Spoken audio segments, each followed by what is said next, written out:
Shalom alaikum Bapak Ibu Saudara-saudari yang dikasihi di dalam Tuhan. Kita bersyukur bisa berjumpa kembali dalam pembelajaran firman Tuhan. Mari kita berdoa. Bapa, dalam nama Tuhan Yesus kami bersyukur untuk kesempatan ini. Kami akan menggunakannya untuk belajar firman-Mu. Tapi kami sadar akan keterbatasan kami. Kiranya Roh Kudus yang menolong kami sehingga kami sanggup memahami kebenaran firman-Mu ya Bapa. Dalam nama Tuhan Yesus kami berdoa. Amin. Bapak Ibu Saudara-saudari yang dikasihi dalam Tuhan, hari ini Jumat 19 Maret 2021. Kita akan belajar dari Lukas pasal yang kedua ayat 41 dan 42. Lukas pasal yang kedua ayat 41 dan 42. Judulnya adalah, tahukah Anda apa itu bar mitzvah? Tahukah Anda apa itu bar mitzvah? Bapak Ibu Saudara-saudari yang dikasihi dalam Tuhan, pada umumnya seorang anak akan dianggap sebagai anak yang sudah bisa mengambil tanggung jawab sendiri ketika usianya 17 tahun. Itu pada umumnya. Orang bilang sweet 17. Namun berbeda dengan orang Yahudi atau bangsa Israel. Kita baca dulu ayat firman Tuhan ini. Lukas pasal 2 ayat 41 dan 42. Demikian. Tiap-tiap tahun orang tua Yesus pergi ke Yerusalem pada hari raya Paskah. Ketika Yesus telah berumur 12 tahun, pergilah mereka ke Yerusalem seperti yang lazim pada hari raya itu. Di ayat itu disebutkan 12 tahun, berumur 12 tahun. Ketika Yesus telah berumur 12 tahun, yang kemudian oleh rabi-rabi diubah diganti menjadi 13 tahun. Apa itu maksudnya? Ini merupakan umur yang istimewa bagi orang Israel atau orang Yahudi. Untuk menandai hal yang istimewa ini, maka diadakanlah ritual atau upacara bar mitzvah. Itu bagi laki-laki. Kalau bagi perempuan itu bat mitzvah. Nah, inilah umur yang dianggap seorang anak bisa mandiri. Bar mitzvah dan juga bat mitzvah. Bapak Ibu Saudara-saudari yang dikasihi dalam Tuhan, bagaimana upacara ritual untuk menyambut seorang anak menjadi anak yang bisa mandiri di dalam hidupnya atau yang sudah diberi kepercayaan untuk bertanggung jawab terhadap hidupnya sendiri, untuk mandiri, begitu maksudnya. Bapak Ibu Saudara-saudari yang dikasihi dalam Tuhan, dalam ritual itu, dalam upacara bar mitzvah atau yang perempuan bat mitzvah, itu anak akan diarak menuju bait suci. Ya, anak akan diarak menuju bait suci. Keluarga besar akan mengantar dan diiringi dengan musik dan nyanyian. Itu sepanjang perjalanan. Jadi anak itu akan diarak ke bait suci. Karena bait suci tidak ada sekarang, ya akan diarak ke tembok ratapan, ke tembok barat. Ya, itu anak akan diarak ke tempat itu. Nah, pada upacara bar mitzvah atau bat mitzvah itu, maka anak itu untuk pertama kali diberi kesempatan untuk membaca Taurat.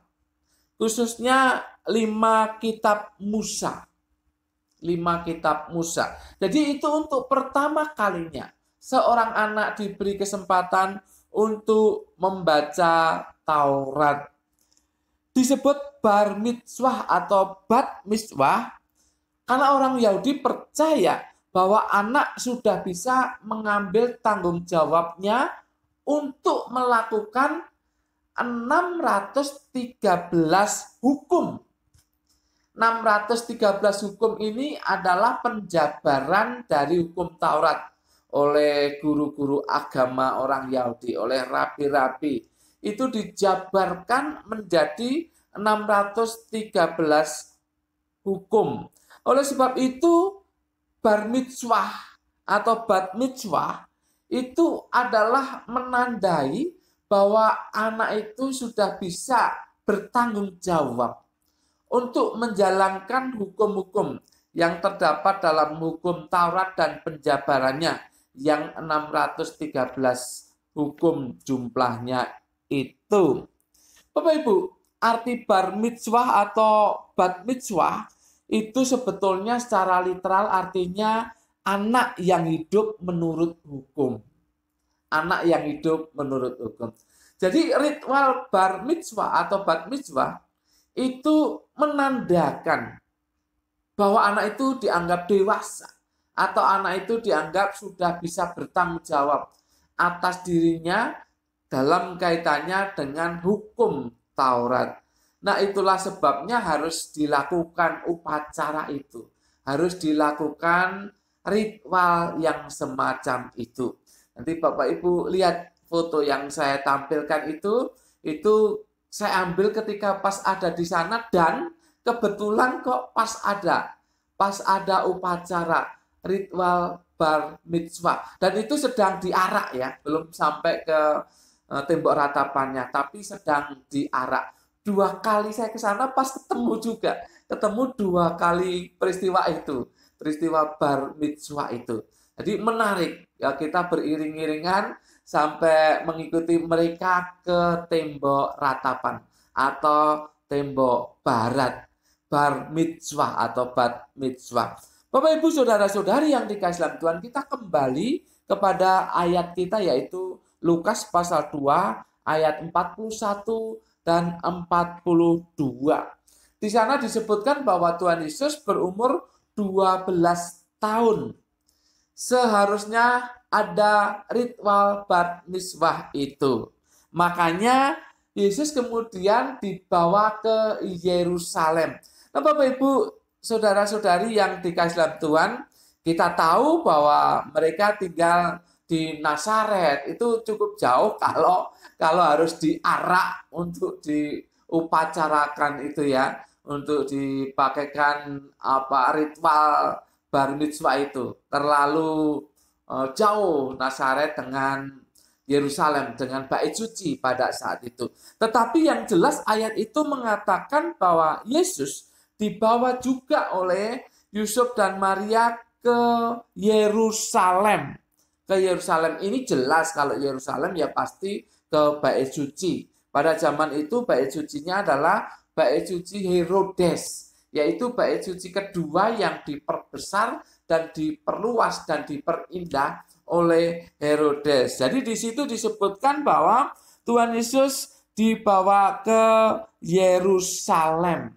Ya, tentu inilah dasar ya. Kita tahu bahwa bar mitzvah yang sekarang dilakukan ya seperti ini. Dasarnya sudah ada di dalam firman Tuhan.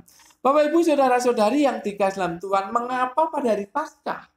Ini yang dikatakan tiap-tiap tahun orang tua Yesus pergi ke Yerusalem pada hari raya Paskah. Kenapa hari raya Paskah? Bapak Ibu saudara-saudari yang dikasihi dalam Tuhan, hari raya Paskah itu merupakan salah satu dari 3 hari raya ziarah. Alkitab menjelaskan bahwa setiap tahun ada 3 hari raya ziarah di mana setiap keluarga khususnya laki-laki itu harus ke Yerusalem, ke bait suci. Nah, Bapak Ibu saudara-saudari yang dikasihi dalam Tuhan, kebetulan kita ketemu di ayat ini di mana usia Yesus 12 tahun dan itu pada hari raya Paskah. Tapi 2 hari raya yang lain itu Shavuot. Itu 7 minggu ya, hari raya 7 minggu atau hari raya Pentakosta. Atau yang ketiga adalah Sukot, hari raya Pondok Daun. Jadi itulah sebabnya pada Pesak ini, Pesak ini biasa juga disebut Hak Hamadsyah ya, atau Hari Raya Roti Tak Bragi itu ya bisa ditukar balikkan gitu, artinya sama aja. Kalau dikatakan Paskah yaitu berarti Hari Raya Roti Tak Bragi. Kalau dikatakan Hari Raya Roti Tak Bragi berarti di dalamnya ada Hari Raya Paskah. Nah, itulah sebabnya pada Hari Raya Paskah itu Yusuf secara khusus itu harus ke bait suci, ke bait suci ya. Ketika Yesus telah berumur 12 tahun pergilah mereka ke Yerusalem seperti yang lazim pada hari raya itu. Jadi itu merupakan sesuatu yang lazim. Kalau mereka pergi pada hari raya Pesak atau Hak Hamadsyah itu hal yang lazim, hal yang biasa. Dan karena Tuhan Yesus sudah akil balik di sini, umurnya 12 tahun, maka dia harus dibawa ke bait Allah. Untuk apa? Ya, untuk pertama kalinya dia akan membaca Taurat di sana. Walaupun tidak ada ceritanya di sini ya, tetapi yang jelas bahwa upacaranya itu pasti akan membaca Taurat sebagai simbol bagaimana seseorang anak sudah bisa mengambil tanggung jawabnya sendiri atas hukum Taurat yang dijabarkan menjadi 613 hukum tersebut.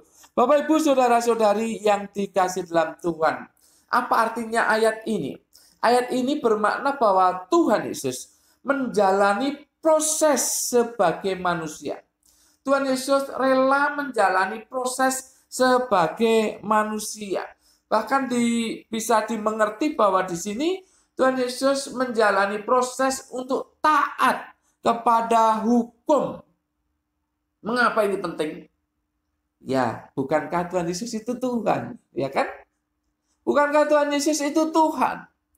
Tetapi ketika dia memutuskan untuk datang ke dunia, mengambil rupa seorang hamba menjadi sama seperti manusia, maka dia harus tunduk kepada hukum alamnya, yaitu hukum manusia.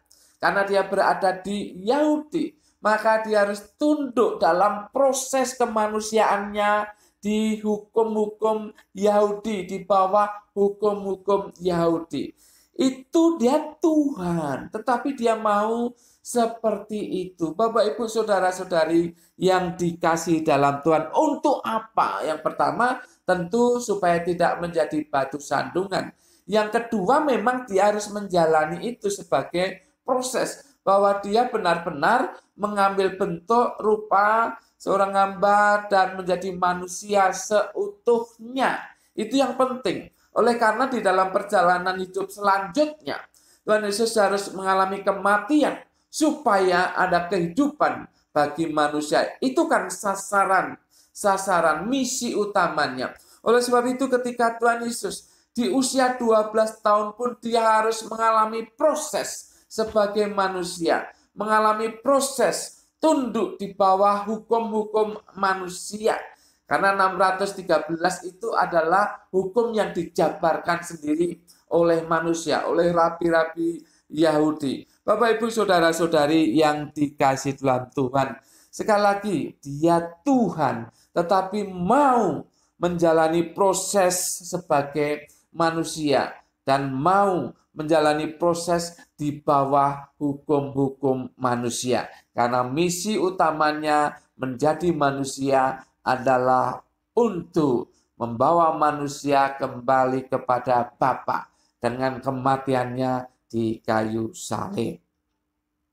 Bapak, Ibu, Saudara-saudari yang dikasihi dalam Tuhan, bukankah hidup kita ini adalah sebuah proses untuk mencapai dalam tanda kutip sebuah kesempurnaan? Kesempurnaan di dalam iman, kesempurnaan di dalam kehidupan rohani. Kita memasuki proses kehidupan ini. Memasuki proses kehidupan ini. Ketika kita berusaha untuk mencapai sasaran itu, yaitu kesempurnaan iman dan kerohanian kita, maka sudah seharusnya kita mau menjalani proses di dalam kehidupan ini. Kadangkala untuk mencapai kesempurnaan iman dibutuhkan sebuah penderitaan. Kalau itu terjadi pada diri Anda dan saya, ingatlah itu proses yang harus kita jalani. Kadang-kadang dibutuhkan kesulitan-kesulitan untuk membawa kesempurnaan di dalam iman dan kerohanian kita. Ingat, itu proses di dalam hidup kita. Sebagai orang percaya yang meneladani Yesus, yang mau menjalani proses kehidupan sebagai manusia, seharusnya kita juga mau untuk menjalani proses sekalipun tidak mengenakan. Sekalipun tidak mengenakan. Tapi karena itu proses, maka kita harus jalani. Bapak, Ibu, Saudara-saudari yang dikasihi dalam Tuhan, kadang kita juga harus tunduk kepada hukum. Kadang-kadang kita berada di bawah tekanan oleh karena harus menjalankan hukum yang tidak mengenakan. Tetapi itu proses, bagian dari proses, di mana itu bisa mencapai kesempurnaan dalam iman dan kerohanian kita. Jadi itu proses yang harus dijalani. Kalau Tuhan Yesus yang adalah Tuhan, itu saja mau menjalani proses kehidupan sebagai manusia, bahkan di bawah hukum manusia. Mengapa kita tidak? Yang jelas bahwa kita harus menjalani proses itu, supaya iman kita menjadi sempurna. Supaya pengenalan kita kepada Tuhan menjadi sempurna. Supaya kerohanian kita menjadi sempurna. Sampai Tuhan datang, maka Dia mendapati iman di dalam diri Anda dan saya. Bapak, Ibu, Saudara-saudari yang dikasihi dalam Tuhan. Oleh sebab itu ketika saat ini Anda mengalami proses itu, penderitaan atau apapun juga, tekanan-tekanan kehidupan. Walaupun kita tidak suka ya, sebagai manusia normal tidak suka. Tetapi kalau itu merupakan proses kehidupan kita untuk mencapai iman kerohanian yang sempurna di hadapan Tuhan. Sampai Tuhan datang tidak bercacat celah di hadapannya. Maka jalani saja. Tetapi yang jelas kita harus minta kekuatan dari Tuhan. Sebab dengan kekuatan sendiri kita tidak ada apa-apanya. Kita pasti jatuh. Tapi dengan kekuatan Tuhan, maka kita bisa menjalani proses. Bapak, Ibu, nantikan hasil akhirnya. Anda dan saya akan berbahagia karena Tuhan menjumpai kita ada iman dan ada kerohanian yang sempurna dan tidak bercacat celah di hadapannya. Tuhan akan memberikan sukacita sejati dan mahkota bagi diri kita. Dan Anda dan saya akan berbahagia pada akhirnya. Jalani proses. Minta tolong kepada Tuhan untuk memberikan kekuatan kepada Anda dan saya. Amin. Mari kita berdoa. Bapa, dalam nama Tuhan Yesus, terima kasih untuk firman-Mu. Kami bersyukur untuk teladan yang Tuhan Yesus berikan bagi kami untuk menjalani proses dalam kehidupan sebagai manusia dan bahkan tunduk di bawah hukum-hukum manusia. Karena ada satu misi besar, penyelamatan manusia dengan kematian di kayu salib. Roh Kudus, tolong kami untuk meneladaninya. Biarlah kami rela untuk menjalani proses kehidupan ini sehingga mencapai kesempurnaan iman dan kerohanian kami. Sampai Tuhan datang, didapatilah iman di dalam diri kami dan kami tidak bercacat celah. Dalam nama Tuhan Yesus kami berdoa dan mengucap syukur. Semua yang percaya katakan amin. Tuhan memberkati Bapak, Ibu, Saudara-saudari senantiasa.